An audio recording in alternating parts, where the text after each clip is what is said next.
I'm just gonna jump right into it. I've got a plan. Forgot to record. Hitting. Cannot record during a call. That is extremely frustrating. Why not? I'm gonna need to download new recording software on my phone, apparently.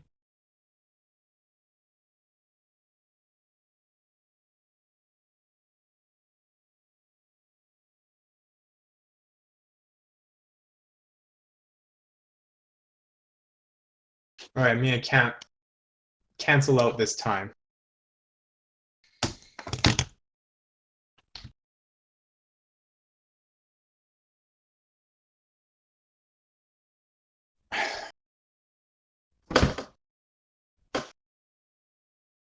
Okay.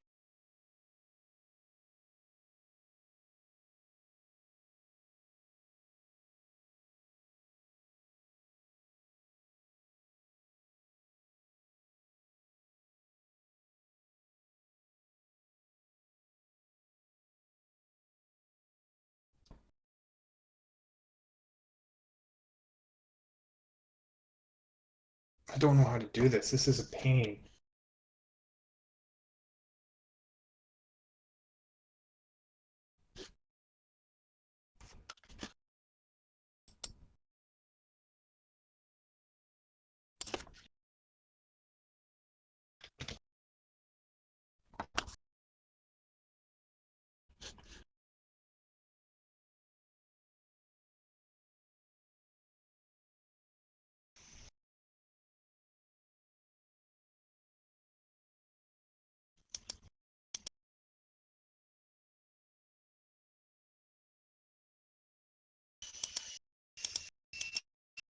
Well, I guess I'll have to figure this out next time because this. The problem is that I need this recording. Why? I really don't understand the mentality of some of these. They're taking advantage of technical illiteracy. I just fuckered up. Oh, yeah.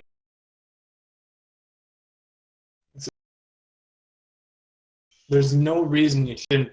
Two apps that are using the same input feed should not be able to use the same input feed at the same. There's no reason for that other than collusion of a sort to manage your device's usability by the user. Like, why reduce functionality? Makes no sense other than to control things. I'm irritated. This is a bad time to start a stream.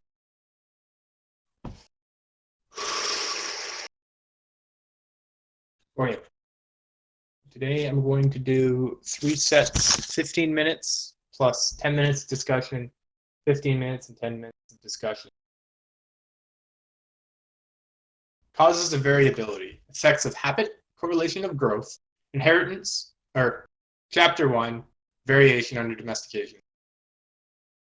Causes of variability, effects of habit, correlation of growth, inheritance, character of domestic varieties, difficulty of distinguishing between varieties and species, origin of domestic varieties from one another or more species, domestic pigeons, the differences in origin, principle of selection anciently followed, its effects, methodical and unconscious selection, unknown origin of our domestic productions, cumulative circumstances favorable to man's power of selection. When we look to the individuals of the same variety or subvariety of our older cultivated plants and animals, one of the first points which strikes us is that they generally differ more from each other than do the individuals of any one species of variety in a state of nature. When we reflect on the vast diversity of plants and animals which have been cultivated and which have varied during all ages under the most different climates and treatment, I think we are driven to conclude that this great variability is simply due to our domestic productions. Having been raised under conditions of life not so uniform as, and somewhat different from, those to which the parent species have been exposed under nature, there's also, I think, some probability in the view propounded by Andrew Knight that this variability may be partially connected with the excess of food.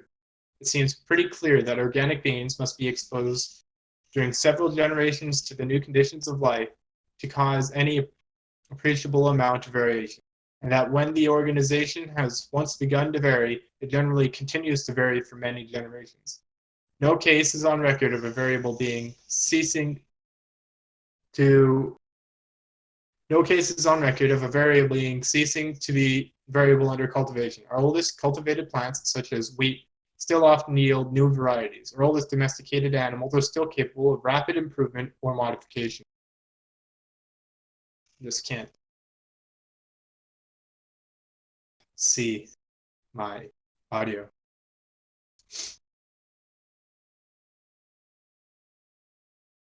What's that? I made a conscious note. I need to get into this.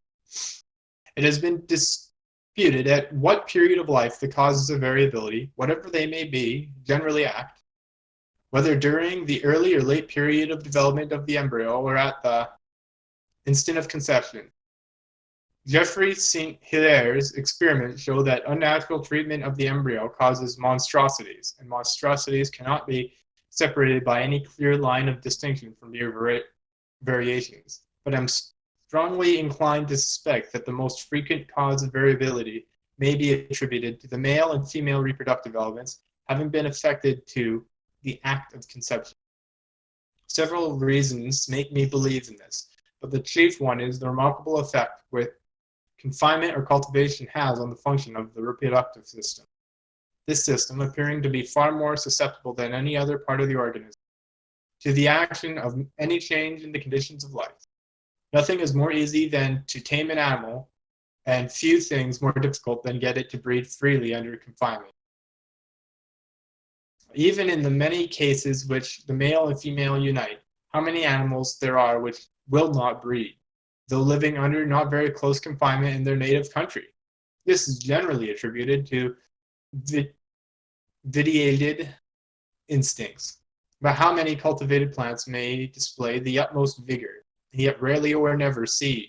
In some few such cases, it has been discovered that very trifling changes, such as little more or little less water at some particular period of growth, will determine whether or not the plant sets a seed. I cannot here enter on the copious details which I have collected on this curious subject, but to show how singular the laws are which determine the reproduction of animals under confinement, I may just mention that carnivorous animals, even from the tropics, breed in this country pretty freely under confinement, with the exception of plantigrades, or bear family, whereas carnivorous birds, with the rarest exception, hardly ever lay fertile eggs. Many exotic plants and pollen utterly worthless in the same exact condition as in the most sterile hybrids. When on the one hand we see domesticated animals and plants, though often weak and sickly, yet breeding quite freely under confinement. And when, on the other hand, we see individuals, though taken young from a state of nature, perfectly tamed, long-lived, and healthy, of which I could give numerous instances, yet having their reproductive system so seriously affected by unperceived causes as to fail in acting, we need not be surprised at this system, when it does act under confinement, acting not quite regularly and producing offspring not perfectly like their parents. Sterility has been said to be the bane of horticulture, but on this view we owe variability to the same cause which produces sterility, and variability is the source of all the choicest productions of the garden.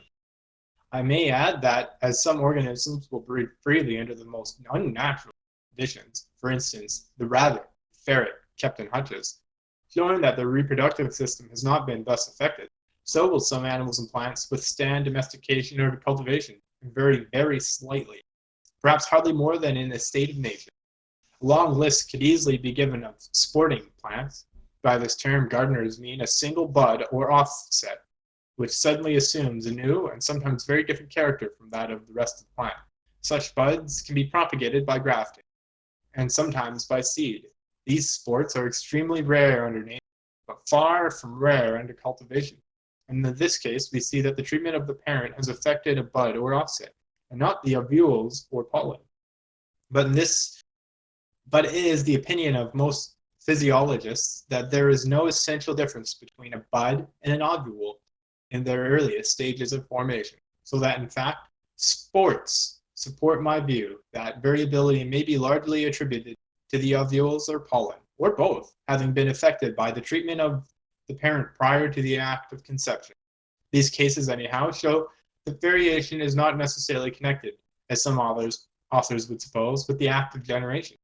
Seedlings from the same fruit and the young of the same litter sometimes differ considerably from each other, though both the young and the parents, as Mueller has remarked, have apparently been exposed to exactly the same conditions of life.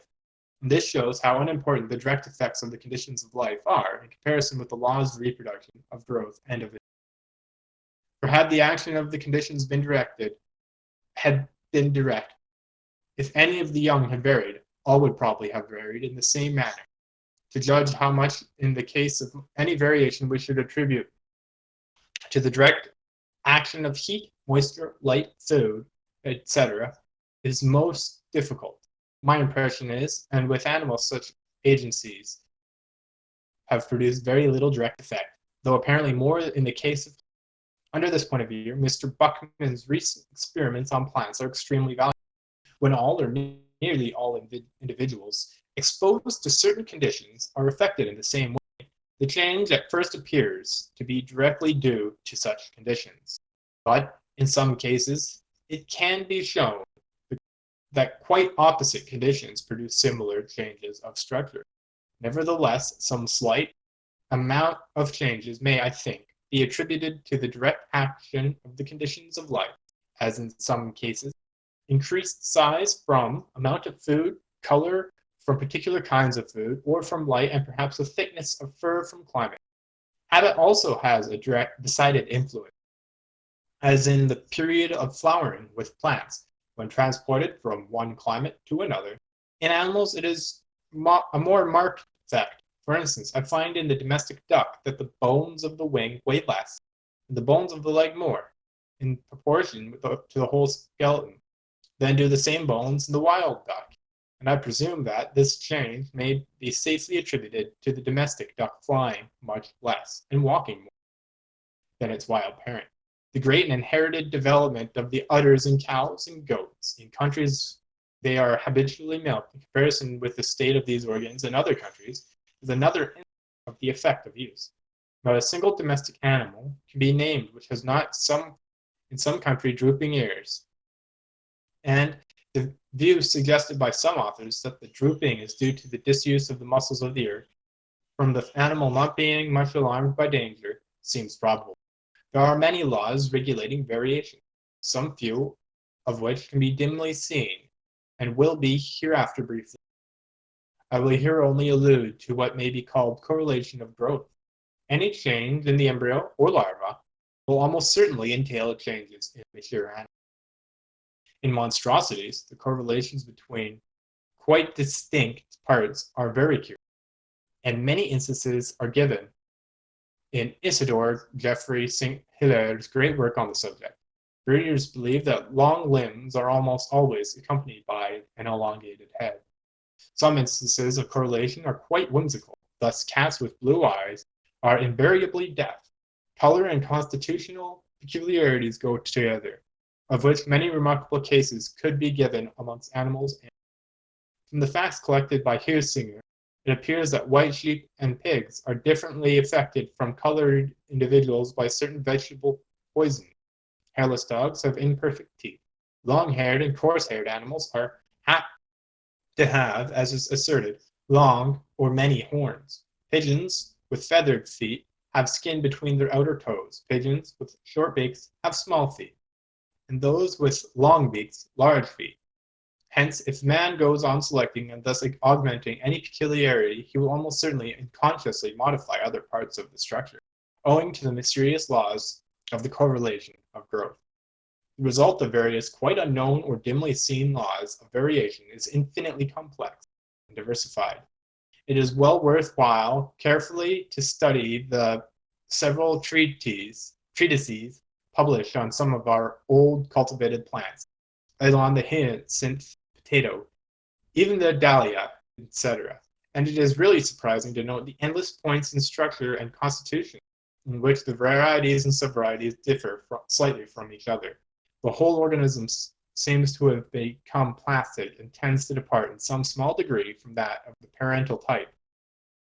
Any variation which is not inherited is unimportant for us, but the number of diversity of inheritable deviations of structure, both those of slight and those of considerable physiological importance, is endless.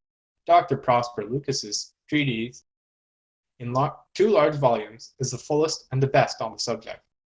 No breeder doubts how strong is the tendency to inheritance. Like produces like is the fundamental belief. Doubts have been thrown on this principle by theoretical writers alone. When any deviation of structure often appears, and we see it in the father and child, we cannot tell whether it may not be due to the same cause having acted on both. But when amongst individuals apparently exposed to the same conditions, any very rare deviation due to some extraordinary combination of circumstances appears in the parent, say once amongst several million individuals, and it reappears in the child, the mere doctrine of chances almost compels us to attribute its appearance to inheritance.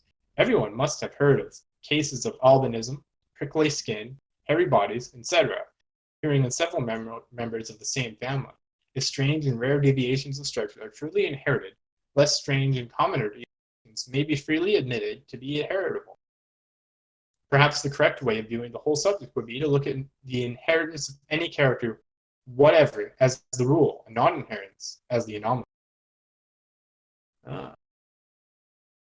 The laws governing inheritance are quite unknown. No one can say why a peculiarity in different individuals of the same species or in individuals of different species is sometimes inherited and sometimes not so. Why the child often reverts in certain characteristics to its grandfather or grandmother or other more remote ancestor. Why a peculiarity is often transmitted from one sex to both sexes, or to one sex alone, more commonly, but not exclusively to the like. It is a fact of some little importance to us. The peculiarities appearing in the males of our domestic breeds are often transmitted either exclusively or in a much greater degree to males alone. A much more important rule, which I think may be trusted, is that at whatever period of life a peculiarity first appears, it tends to appear in the offspring at a corresponding age, though sometimes much earlier. In many cases, I altered that. Whoops. In many cases, this could not be otherwise. Thus, the inherited peculiarities in the horns of cattle could appear only in the when nearly mature. Peculiarities in the silkworm are known to appear at the corresponding caterpillar or cocoon stage, but hereditary diseases and other factors make me believe that the rule has a wider extension, and that when there is no apparent reason why peculiarity should appear at any particular age, yet that it does tend to appear in the offspring at the same period at which it first appeared in the parent.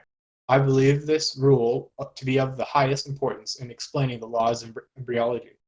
These remarks are, of course, confined to the first appearance of the peculiarity, and not to its primary cause, which may have acted on the ovules or male element. The length of horn, though appearing late in life, is clearly due to the male.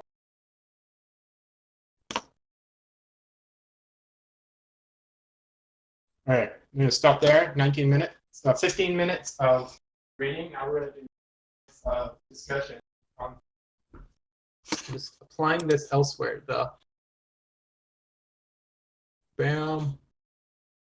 I need to open something up real quick. I know I wasn't prepared. I'm getting better at being prepared, so I hope that counts for something. Okay. The evolution of ancient wisdom. So I'm applying the origin. I should have known this. I did know it. I doubt myself far too often. I just open up the right tab. Okay. Yeah. The evolution of ancient. So for this particular chapter's what it's covering being inherent characteristics and the such, and domestication, I would compare that rather than to natural phenomena in our culture like stories, entertainment, books, the ancient wisdom, philosophy, and the such, but more to directed, organized attempts to organize society, like laws. I guess laws and organizational structures that are actively worked on, like corporate structure. And as such, they are designed and ordered to have a particular effect. That effect attempts at different. Particularly with law, law would be the oldest and most fundamental laws prove themselves out in their value. It's like freedom of speech is a natural law. You can't fight against the people who the domestic civilization, people who follow such are more robust in adaptability. And then we have other laws like business law or law regarding healthcare, copyright, we are selecting towards different, make a change here or a change there, and then we change it again. We're trying to adjust to the situation and trying to adjust the situation in a specific way, organize society a little into a more consciously organized state, like having centralized planning. Some places disregard it altogether, but we do definitely see at least in Rome, you can definitely say that the centralized planning and designing things was part of the reason they were able to develop society to the scale. It was almost, I would say, necessary. If everyone can sell whatever outside their door, you get a different impact if everyone collects to the same place to sell stuff. So you can scale up your civilization by having the farmer's market rather than the farmer down the road at his own stand. You don't need to travel to 10 different, and everyone ends up congregating. The added order increases efficiency. The farmer you can have one guy going from farm to farm collecting stuff, take it to a store, and we get our logistics structures. That's the different variations of these, or the different offshoots of businesses, the different offshoots of states and governments. And we see that among these, you have consequences. If we select for more dependence on the government, some of the consequences are the lack of stability. Maybe that dependence causes people to have a lack of ability to adapt to situations independently, and the state can't react quick enough to certain situations. It's like, or that dependence may produce side effects like, well, you see the correlation. There's like the monstrosities, some variations, selecting for the feathered feet has the impact of something else somewhere else down the line, which is interesting, fascinating. In our society, religions are much less actively worked on, but maybe some of the traditions, like the biblical texts don't change, the tenets don't change, the wisdom that proved itself out doesn't change. But some of the administration, the administrative body change. Like right now, in order to adapt to the world, perhaps, or maybe to add more freedom to the lives of Christians, the Catholic Church you only need to do penance once a year. You are not obligated to do it any more often. And if you follow your obligation, maybe that produces a side effect of people not being as cognizant of their actions throughout the day. Since Vatican II, where that decision was made, and there definitely has been an increase in what we would call degenerate behavior. And maybe we need that. Maybe Vatican II, it's hard to still reason. And they were very careful about making those decisions. The Second Vatican Council was not recent after the first one, right? It's a culmination of centuries of change. And if the people who are out, maybe they became too dependent on the church, maybe the result of this would be those who are independent but still follow it without having to go more often, or who choose to go more often, not out of obligation, but out of desire. Maybe they'll outcompete those. I would suggest it's likely they're going to the administrative structures of the churches and the dioceses and the different, they try and respond to the individual groups and communities, and they have side effects from the decision. And you're trying to, in a organized fashion, direct society to some degree. And that's, I think, very similar to domestication. The things being described by Darwin, domestication. Generally down the male, so there's an interesting concept. The male lineage, well, males are the ones who, they're less valuable. If you lose a male, another male can reproduce with both females, at least with humans. Right? So theoretically, there's a correlation gap.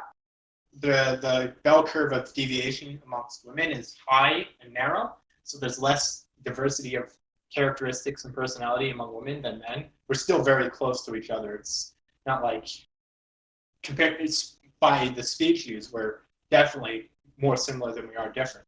But the men's gap it's a wider curve. So with men, there's more diversity. It's like the risks of trying different strategies are high. So you want to do that in the more expendable part of society. So a lot of these strategies and traditions and habits and whatnot fall to the men, which is interesting because you do see men being the first ones to jump on board and try different radical things, or they're the heads of, well, if a man creates a business and has success with it, he's likely to do it in his own way, right? Whereas women tend, by and large, not all, of course, to follow tried and true methodology. And of course, some men do with mentors and pass it on. I've seen that, and they're definitely doing that more. But women are more, by and large, group oriented, which is good for the group. They being the more valuable members of society, and as traditionally you would say they're the leaders of society, the true leaders, the ones who focus on social organization, cohesion.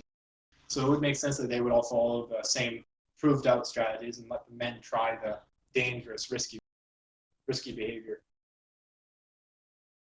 Of course, there's I'm talking phenomenologically, not methodologically, describing groups. So, for ancient wisdom, philosophy, it's more of a wild animal. It evolves on its own. But the rules of order, Robert's Rules of Order, is a good example of a book that would be heavily under domestication. It's designed to effectively and quickly, but still fairly, work as a group towards common. So you could apply the rules to whatever. And you can't have one individual. You could have one. The design is elsewise. You have side effects of some of the tenets, like the slowness versus the speed indicator. Okay. Let's move on to the second topic.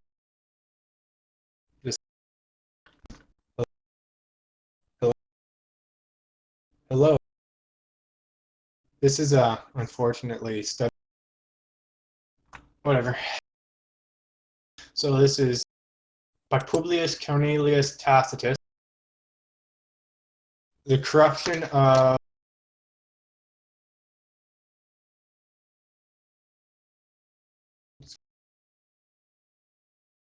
dialogue concerning oratory. Yeah. This is bothering me. I can't record this because I'm pretty sure I recorded before. The love of fame, it seems, is a passion that inspires the poet's youth. But even in this respect, is he so amply paid as to rival in any degree the professors of the persuasive arts? As to the indifferent poet, men leave him to his own mediocrity. The real genius moves in a narrow circle. Let there be a reading of a poem by the ablest master of his art. Will the fame of his performance reach all quarters? I will not say of the empire, but of Rome only. Among the strangers who arrive from Spain, from Asia, or from Gaul, who inquires after Salius Bossus. Should it happen that there is one who thinks of him, and his curiosity is soon satisfied, he passes on, content with a transient view, as if he had seen a picture or a statue. What I have advanced, let me not be misunderstood. I do not mean to deter such as are not blessed with the gift of oratory from the practice of their favorite art. If it serves to fill up their time and gain a degree of reputation, I'm an admirer of eloquence. I hold it venerable and even sacred in all its shades and every mode of composition. The pathetic of tragedy, of which you, Maternus, are so great a master, the majesty of the epic, the gaiety of the lyric muse, the wanton elegy, the keen iambic, and the pointed epigram, all have their charms. And eloquence, whatever may be the subject which she chooses to adorn, is with me, and sublimest faculty, the queen of all the arts and sciences. But this, Maternus, is no apology for you, whose conduct is so extraordinary that, though formed by nature to reach the summit of perfection, you choose to wander into devious paths and rest contented with a humble station in the vale beneath. Were you a native of Greece, were to exhibit in the public games is an honorable employment, where to exhibit in the public games is an honorable employment. And if the gods had bestowed upon you the force of and sinew of the athletic Nicostratus, do you imagine that I could look tamely up on you and see that amazing vigor waste itself away in nothing better than frivolous art of darting and the javelin, or throwing the quoit? To drop the illusion, I summon you from the theatre and public recitals to the business of the forum, to the tribunals of justice, to seeing the real contention, to conflict worthy of your ability. You cannot decline the challenge, for you are left without an excuse. You cannot say, with a number of others, that the profession of poetry is safer than that of the public order, since you have ventured, in a tragedy written with spirit, to display the ardor of a bold and towering genius. And for whom have you provoked so many enemies? Not for a friend, that would have had alleviating circumstances. You undertook the cause of Cato, and for him committed yourself. You cannot plead by way of apology the duty of an advocate, or the sudden effusion of sentiment in the heat and hurry of an unpremeditated speech. Your plan was settled. A great historical personage was your hero, and you chose him, because what falls from so distinguished a character falls from a height that gives it additional weight. I'm aware of your answer. You will say, it was that very circumstance that ensured the success of your piece. The sentiments were received with sympathetic rapture. The room echoed with applause, and hence your fame throughout the city of Rome. Then let us hear no more of your love of quiet, quite a state of security. You have voluntarily courted danger. For myself, I am content with controversies of a private nature. On the incidents of the present day, if hurried beyond the bounds of prudence, I should happen, on any occasion, to the gate of ears of men in power, the zeal of an advocate, in the service of his client, will excuse the honest freedom of speech, and perhaps be deemed a proof of integrity. Aper went through his argument according to his custom, with warmth and vehemence. He delivered the whole with peremptory tone and an eager eye. As soon as he finished, I am prepared, said Maternus, smiling, to exhibit a change against the professors of oratory, which may perhaps counterbalance the praise so lavishly bestowed upon them by my friend. In the course of what he said, I was not surprised to see him going on out of his way to lay poor poetry prostrate at his feet. He has indeed shown some kindness to such as are not blessed with oratorical talent. He has passed an act of indulgence in their favor, and they, it seems, are allowed to pursue their favorite studies. For my part, I will not say that I think myself wholly unqualified for the eloquence of the bar. It may be true that I have some kind of talent for that. But the tragic muse affords superior pleasure. My first attempt was in the reign of Nero, in opposition to the extravagant claims of the prince, and in defiance of the domineering spirit of Vatinius, that pernicious favorite, by whose coarse buffoonery the muses were every day disgraced. I might say, most impiously profaned, the portion of fame, whatever it be, that I have acquired since that time, is to be attributed not to the speeches which I have made in the forum, but to the power of dramatic composition. I have, therefore, resolved to take my leave of the bar forever. The homage of visitors, the train of attendants, and the multitude of clients, which glitters so much in the eyes of my friend, have no attraction. I regard them as I do pictures, and busts, and statues of brass, things which indeed are in my family, but they came unlooked for, without my stir, or much as a wish on my part. In my humble station, I find that innocence is a better shield than oratory. For the last I shall have no occasion, unless I find it necessary on some future occasion to exert myself in the just defense of an injured friend. But woods and groves and solitary places have not escaped the satirical vein of my friend. To me they afford sensations of pure delight. It is there I enjoy the pleasures of a poetic imagination, and among those pleasures it is not the least that they are pursued far from the and bustle of the without a client to besiege my door, not a criminal to distress me. The tears of afflict feel from those distractions, the poet retires to scenes of solitude, where peace and innocence reside in those haunts of contemplation. He has his pleasing visions to tread on consecrated ground. It was there that eloquence first grew up, and there that she reared her temple. In those retreats she first adorned herself with those graces which have made mankind enamored of her charms, and there she filled the hearts of the wise and good with the joy and inspiration. Oracles first spoke in the woods and sacred groves, as to the species of oratory which practices for lucre, or with views of ambition, that sanguinary eloquence, now so much in vogue, it is of modern growth, the offspring of corrupt manners and degenerate times, or rather, as my friend Aker expressed it, it is a weapon in the hands of ill-designing men. The early and more happy period of the world, or as we poets call it, the Golden Age, was the era of true eloquence. Crimes and orators were then unknown. Poetry spoke in harmonious numbers, not to varnish evil deeds, but to praise the virtuous and celebrate the friends of humankind.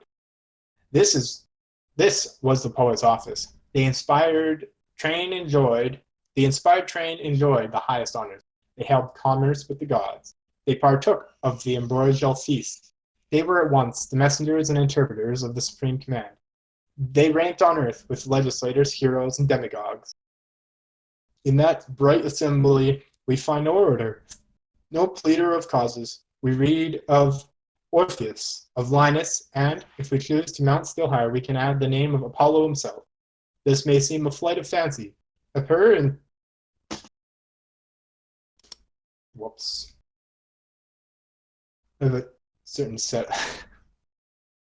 will treat it as a mere romance, the fabulous history, but he will not deny that the veneration paid to Homer, with the consent of posterity, is at least equal to the honors obtained by Demosthenes. He must likewise admit that the fame of Sophocles and Euripides was not confined within narrower limits than that of Lysias or Hyperides. To come home to our own country, there are at this day more who dispute the excellence of Cicero than of Virgil. Among the orations of Asinius or Messala, is there one that can vie with Medea of Ovid or Thyestes of Verres? If we now consider the happy condition of the true poet, and that easy commerce in which he passes his time, need we fear to compare his situation with that of the boasted orator who leads a life of anxiety, oppressed by business and overwhelmed with care? But it is said, his contention, his toil and danger, are steps to the consulship. How much more eligible was the soft retreat in which Virgil passed his days, loved by the prince and honored by the people. To prove this, the letters of Augustus are still extant, and the people, we know, hearing in the theatre some verses of that divine poet, when he himself was present, rose in a body and paid him every mark of homage. with a degree of veneration, nothing short of what they usually offered to the emperor. Even in our own times, will any man say that Secundus Pomponius, in point of dignity or extent of fame, is inferior to Domitius Afer? But Vibius and Marcellus have been cited as bright examples, and yet, in their elevation, what is there to be coveted? Is it to be deemed an advantage to those ministers that they are feared by numbers and live in fear themselves? They are courted for their favor, and the men who obtain their suit retire with ingratitude, pleased with their success, yet hating to be obliged. Can we suppose that the man is happy who, by his artifacts, has wriggled himself into favor, and yet is never thought by his master sufficiently pliant, nor by the people sufficiently free? And after all, what is the amount of all his boasted power? The emperor's freedmen have enjoyed the same, but as Virgil sweetly sings, may let the sacred muses lead to their soft retreats, their living fountains and melodious groves, where I may dwell remote from care, master of myself, and under no necessity of doing every day what my heart condemns. Let me no more be seen at the wrangling bar, a pale and anxious candidate for precarious fame. Let neither the tumult of visitors crowding to my levee, nor the eager haste of officious freedmen disturb my morning rest. Let me live free from solicitude, a stranger to the art of promising legacies, in order to buy the friendship of the great. And when nature shall give the signal to retire, I may possess no more than may be safely bequeathed to such friends as I shall think proper. At my funeral let no token of sorrow be seen, no pompous mockery of woe. Crown me with the chaplet. Strew flowers on my grave, and let friends erect no vain memorial to tell where my remains are lodged. Maternus finished with an air of enthusiasm that seemed to lift him above himself. In that moment, Vespasianus Messala entered the room. From the attention that appeared in every countenance, he concluded that some important business was the subject of debate. I am afraid, said he, that I break in upon you at an unseasonable time. You have some secret to discuss, or perhaps a consultation upon your hands. Far from it, replied Secundus. I wish you had come sooner. You would have had the pleasure of hearing an eloquent discourse from our friend Aper, who has been endeavoring to persuade Maternus to dedicate all his time to the business of the bar, and give the whole man to his profession.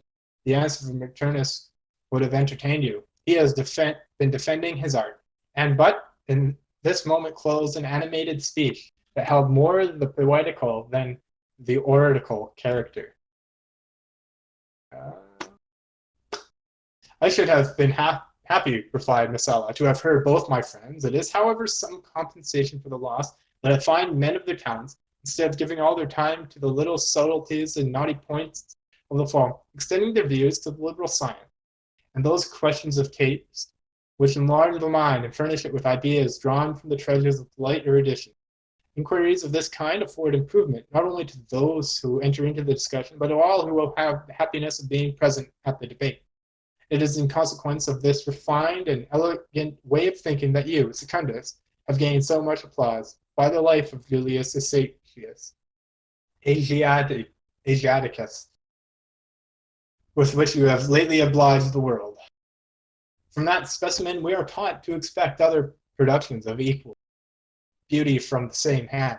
In like manner, I see with pleasure that our friend Aper loves to enliven his imagination with topics of controversy, and still lays out his leisure in questions of the schools, not indeed in imitation of the ancient order, but in the true taste of our modern rhetorician. Okay, I'm a little bit over my 15 minutes there, kind of, sort of, I'm under. Hello? Yeah, still here. Second topic.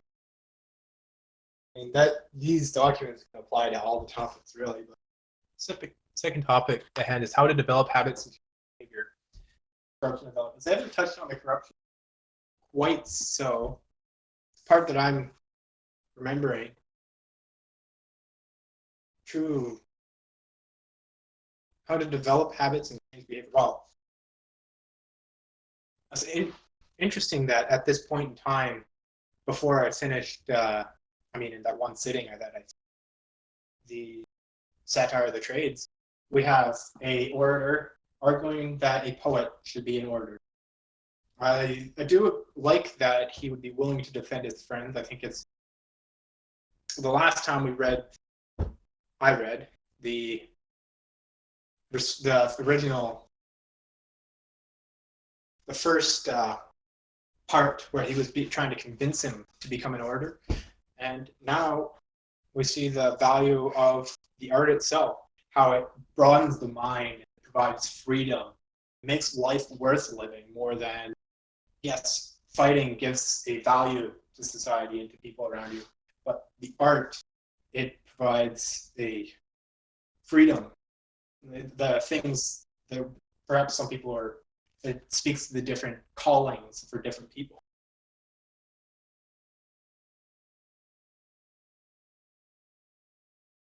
Freedom. It's hard to comment on such a document.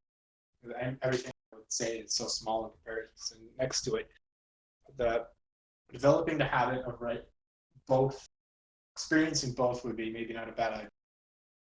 Definitely the oratory, the poetics are definitely a field much easier applied. The Romans used to say that if you wanted to make money, or back in the day, when you went to school, you did it for fun. Like if you wanted to make money, you didn't go into STEM.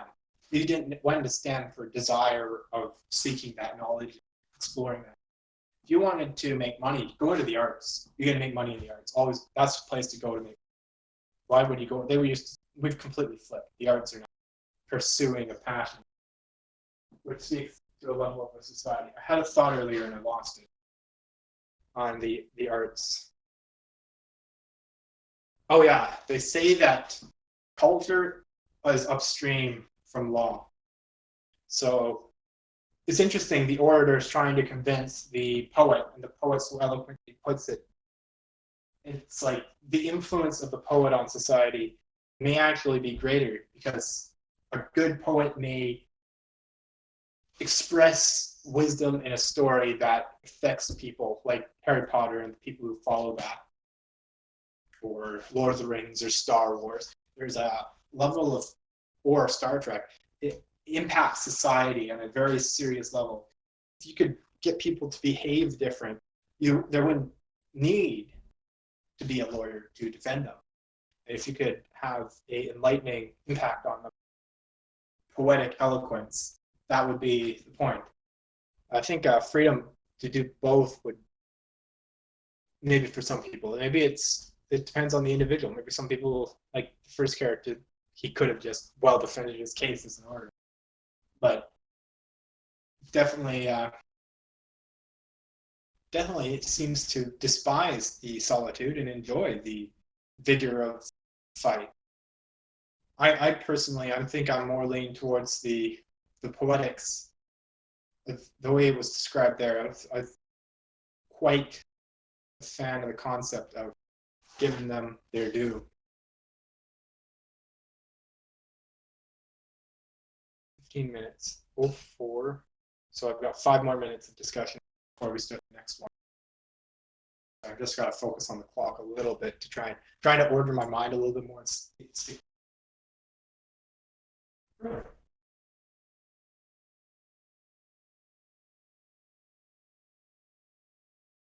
I know I've thought about, sidebar quick. I thought about recording and then playing the recording. And since I can't record, that might be appropriate. And then having a discussion after, because I found sleeping on it helped. Sleeping on it definitely.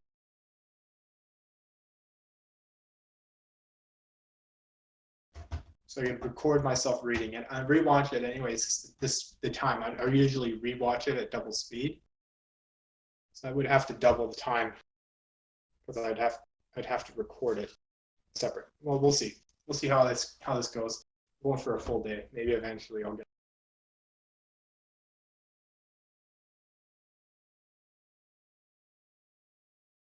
Yeah, that's a piss poor. Reading it ahead of time, then sleeping on it, and then reading that section. That's how I should be recording right now. It's truly a dreadful case that I can't. I mean, it's being recorded here. I guess we'll just have to use the stream and patch things together a little better. No. I'm going to have to find some software to record properly. It's a software problem, not a hardware problem. Meaning the software is zombie branding. Maybe they're trying to sell or maintain a market that existed before they accidentally stepped on the toes of. Anyway, the corrupt oratory. The true respect. Oh, and for the poets. So he argued that he should sacrifice his time because he'd be more valuable to society as an orator. And of course, the orator defended oration as, well, for one, it's still dangerous. You can still piss people off with art, or the poet. You can still piss people off with your artwork. So it's not safe. For the less capable men, he suggested that was what the art was. He defended it as more on his personal enjoyment, doing it for himself. So there's a balance to be struck, I believe. This maybe argument is between the two extremes.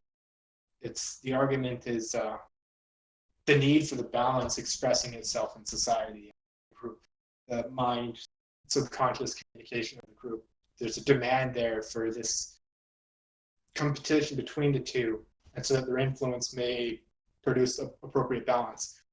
They'll both produce an eloquent enough description that those who are tending towards being a lawyer, or those tending towards read the document, or exposed to the thoughts explored, would be more likely driven to where they should be. So the balance in society could be there. Maybe the people who are considering both would look at both arguments, be more willing to, maybe somebody who is a poet their whole life, but a really good one, might be willing to try oratory and law for the sake of doing more, being better, having more impact on people in society. Interesting concepts there. I was looking at it from a group thought rather than individuals. Like when you communicate, I believe there's, due to the way the subconscious and unconscious, there is an amount of your processing that goes on in thinking in your brain unconsciously for the sake of the group. So when you communicate something, you're communicating for yourself and for the group. The information that's being laid out for the group is just, it takes a slightly different form. Okay, let's prepare. I'm definitely starting to feel, I've gotten further before I got tired. It's a good sign, very good sign actually. The next topic is, probably one of my favorites. One of my favorites more maybe because it speaks to me in a certain way. Maybe we miss it in society. Yes, sure, the linguistically and eloquently rich speech and the information-rich speech of the other stuff it's got value. And it is very interesting, but I feel like there is a serious demand for etiquette.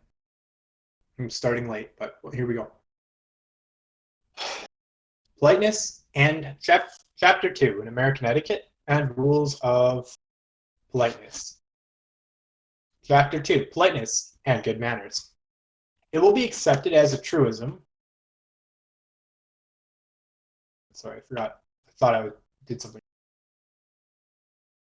It will be accepted as a truism that the heart should be educated as well as the mind and body. Good behavior, a pleasing carriage, civility, decent and respectful deportment are the products of an educated heart. The cultivation of these traits, called, in a word, good manners, is a very important part in the education of every person, of whatever call or rank in life.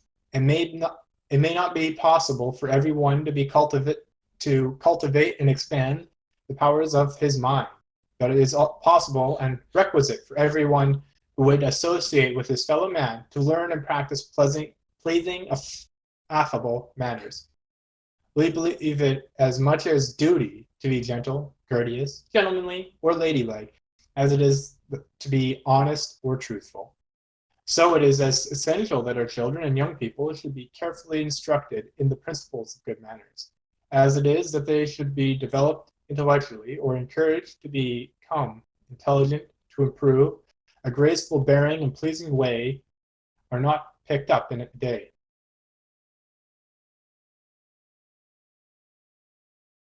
What did I do? I lost my spot. Sorry.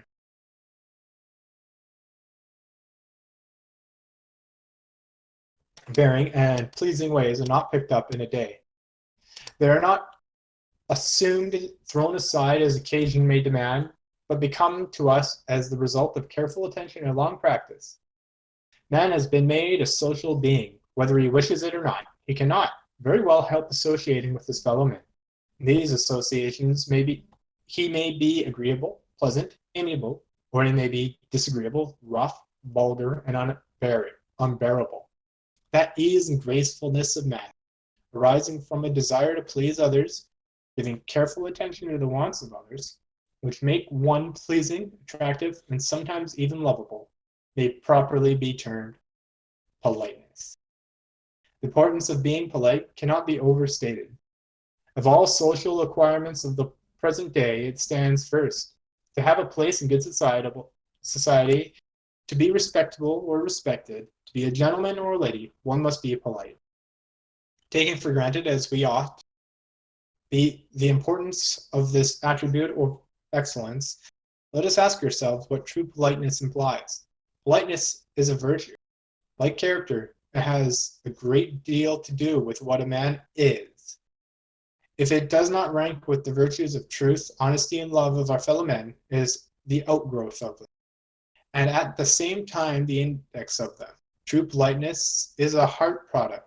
If a man be truthful, honest, forbearing, and unselfish, in short, full of love for his fellow men, he will be polite. The rules of etiquette which he observes are a mere outward expression, a form assumed by that politeness. So it can truly be said that goodness is the parent of politeness, as badness is the parent of vulgarity. For bad temper is vulgar, selfishness is vulgar, greediness, provocation, lying and dishonesty are vulgar. In short, vice is vulgar. Seeing then that politeness is more important than simple outward act, that it is deeper than surface work, more lasting than the impression of a temporary behavior, more like character than reputation, how important is this cultivation of politeness, or home manners? All education begins at home. The home is the most powerful and really the most effective institution on earth for training the rising generation. Home influence is the truest character mold, and if continued from infancy through early childhood to manhood, it will shape the moral and intellectual man or woman in spite of all outside directive power. For this influence is early, coming with the first possibilities of man, and therefore most impressive. It is constant, continuing through all the formative periods of life. The child who never learns anything at home will never know much, whether in science, morals, or religion. Here he forms his habits, either habits of idleness, ignorance, and vice, or habits of industry, intelligence, and virtue. And as the twig is bent, the tree will grow. Then, good manners, like charity, must begin at home.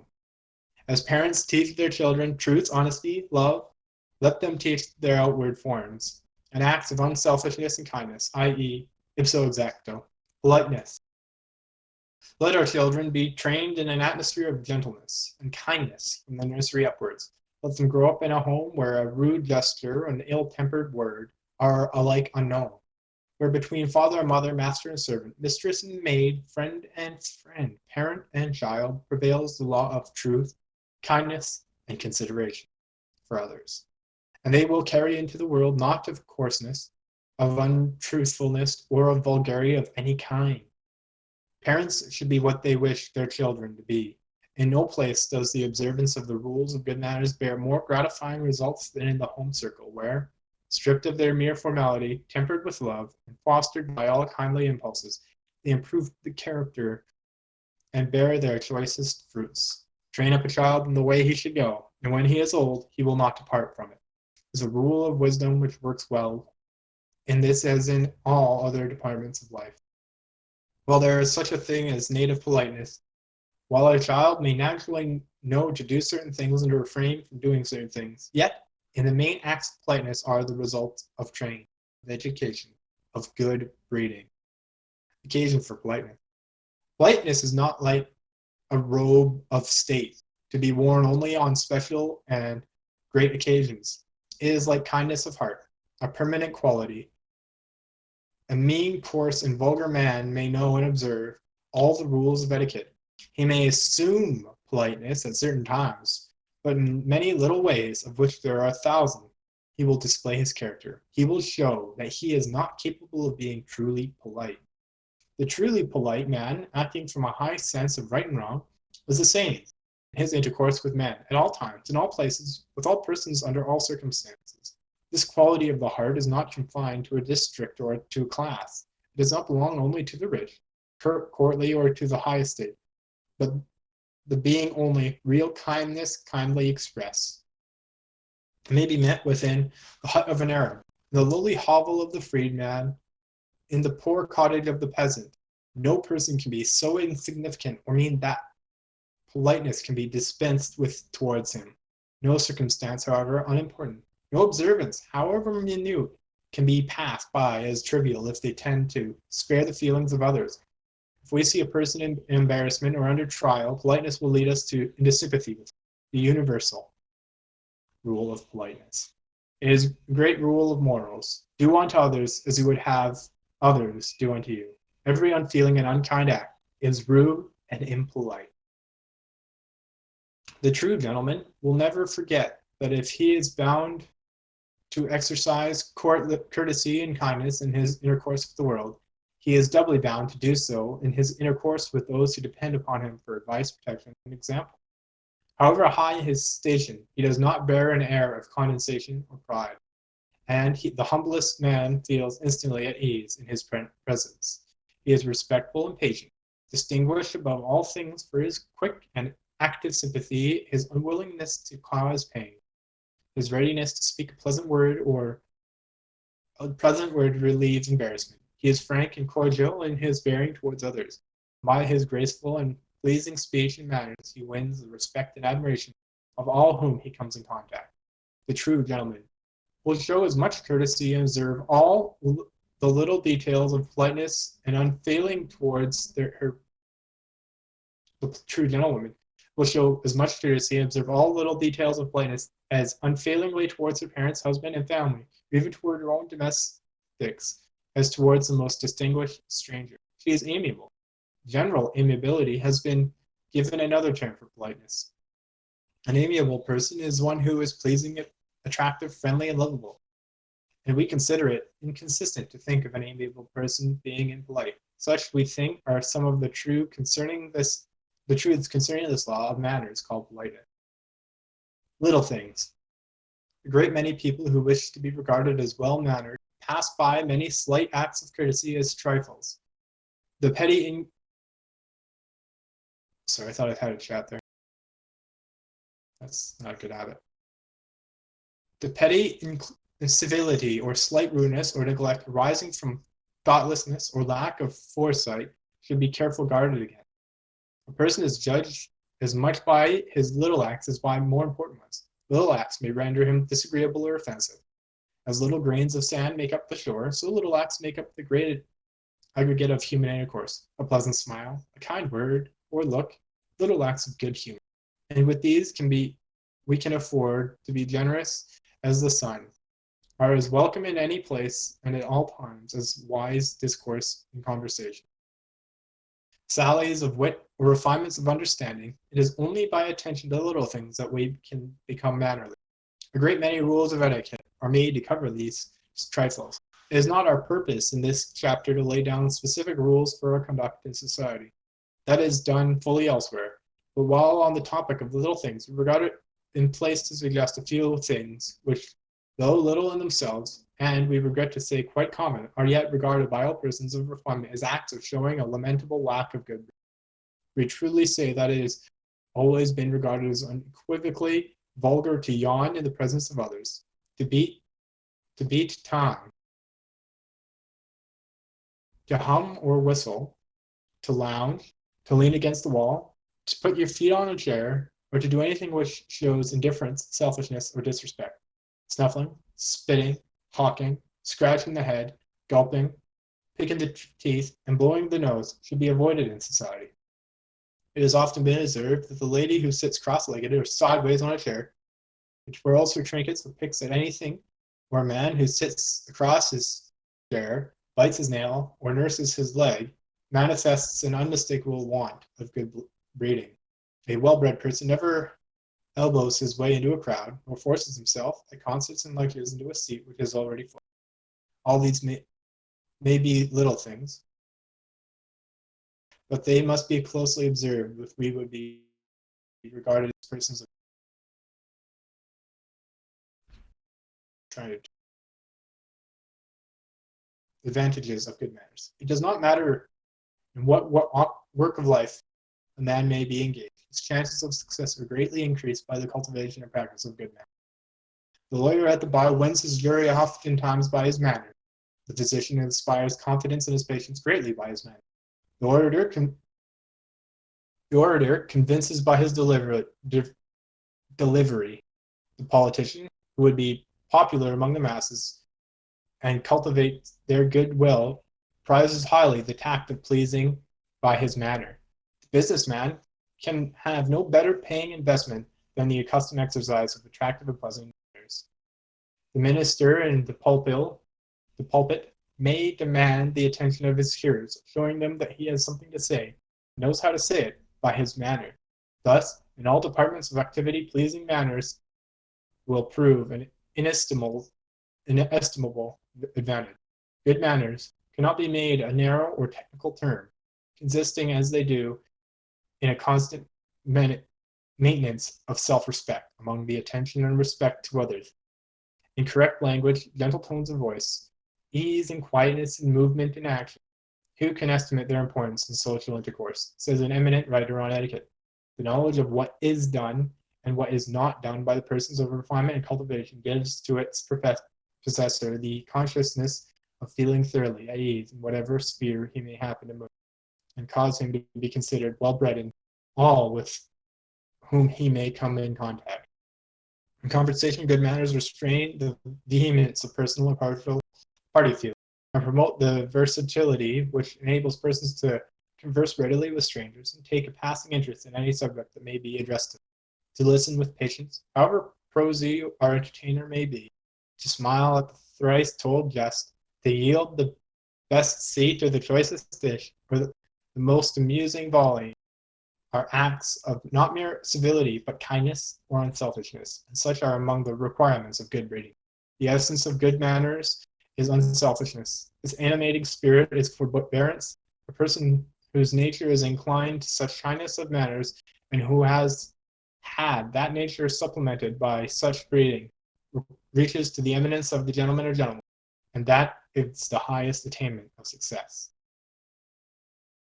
Okay, stopping there for now. Just want to make sure I'm live. Yes, an hour and 8 minutes. So we're going up to an hour and 20 minutes today. This is not right. Whoops, I did something wrong. I went over time somewhere. 15 by 10, that's 25, 50, hour 15. That's right, that's right. Yeah. So, wow, I was able to get through that without getting tired. That was a fantastic etiquette. Reading that, I just couldn't help but think of all the poor habits I have. Biting nails, reading, resting my leg. I like to rest my leg. Now I know it's bad manners. I was never taught manners. I was taught some manners intuitively. A lot of the things done in this book are just habits of my extended family and family. A lot of things I do that are bad habits I picked up as well. Biting the nails is a big one. Bad, very bad habit. just a big point of, I don't know if I do it in public. I think I do. Still bad at it. But manners, good manners will get you far. Thinking of others, smiling at the jokes. So, oh, I made a point last time on phone etiquette. There are times when you might be on your phone in public. I read a book at certain places. I'm not sure. We'll go through the book and think about it. Trust the wisdom of the ancients. Clearly, some of the things are not quite ready. They're not quite fully there. This stream is definitely going to start taking over my days. Yeah. Good manners will get you far. A politician, businessman, the orator and the lawyer. Orator must be something else. I must have that wrong in my mind somewhere. Convincer. I don't know. But the physician definitely see a lack of. I've had. And in point of the little things of polite behavior are noticed too. Because I know there was a comment on the vulgar little things. Polite little things are noticed too, even by the vulgar. People who lack politeness still often, I mean, lack a level of it in some respects. You're still, everyone seems to respect the good. It's like, even if a person is truly unpleasant, and they still seem to respect polite people, be tolerant of it. It's a fascinating, truly, the impact and extent with which etiquette gets out to people in society. How far it goes in life. This is for a specific topic. I'm not the topic, did I? Oh, the topic is etiquette is more powerful than law. So the power of etiquette, how far it's not what you know, it's who you know. It's a common proverb I hear these days. Who's willing to speak for you or give you a good hearing to other people and recommend you for whatever purpose it is valuable to share you? You can increase trusted confidants, and if you surround yourself with those people, have more reach because of their politeness too. So if you're rude and selfish rather than selfless and trying to others, you will not get as far in life. You will not be around like Sikhs. Your politeness will get you into quarters and I just reading this. I have memories of all that. I got eating me thinking about it. But you move forward, let go of the bad habits and move forward. It's hard to build up habits, and that's why the technical detail is good to expose yourself to, refine yourself. Useful. I'm not sure if I should cut this early or not. No.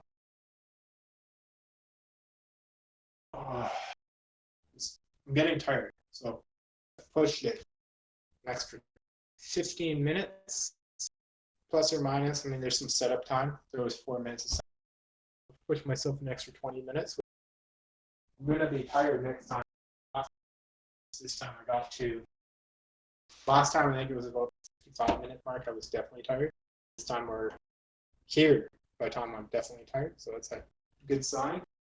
Good sign. Etiquette is more powerful phrase. I think eventually I'm going to get up to that 30 minutes, and the 10 is the part that's going to stay the same. So lots needs to be said. I need to have more input.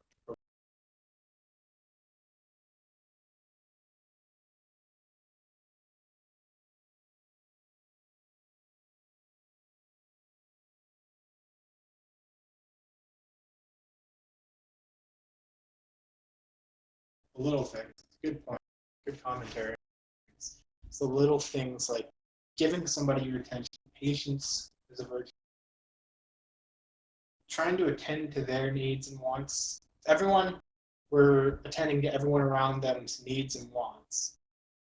Then you'd have everyone looking out for you. Everyone. You think of the world where everyone's trying to focus your community that you're in. You have all those people looking. Versus the world where everyone's looking out for themselves first. Everyone's looking out for themselves, then that's one person looking out for you. You're the only one. Whereas if everyone's looking out for each other, that's innumerable more power, more to help.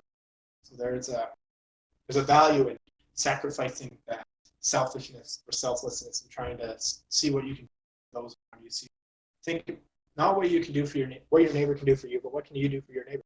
And yes, it goes both ways. You want to find the balance. You don't want to sacrifice yourself at the cost of yourself. Help others. You want to have everyone help each other. What's best for both parties? Game theory, the golden rule. It's do unto others as you would have done unto. Would you want somebody to sacrifice something they had and go without so that you wouldn't want somebody to do that for you. So why would you do that to someone else? And no one wants to watch. The way the golden rule is worded is definitely very technically rich and valuable. If you see food, right, it's expensive. So people get extremely tight with money and they start eating poorly. And it's like, have a dinner party. Like if you had 10 friends and they all had everyone over one day of the week, every other week, 5 days of the week, then you would have a nice dinner and you would only have to cook one meal for 10 people once every 2 weeks, just during the week. Like that's the sort of thing you can do for each other. And it's cordial, you will have better food. The people who don't have as much might not be able to provide as nice a meal, but then you still have that value of socialization, the time-saving value, the quality of the food for the lower price, because if you have 10 people who do that, even in an organized fashion, you're still providing value. Because it's efficient. There's an economy of scales, right? If you have 5 people living in a house and they all cook their own meals, you have to share the kitchen. So there's time, you have to kind of work around each other. You're cooking so much anyway. There's a whole bunch of cooking. Whereas if everyone did one day, sure, it's more that once, but overall the total amount of work is down, right? So there's a cordial manner to be had and playing with the economy of scales by scaling up what you can do by getting involved with providing for others and helping others and letting them do that for you. Anyway, I think that's where I'm going to end off today.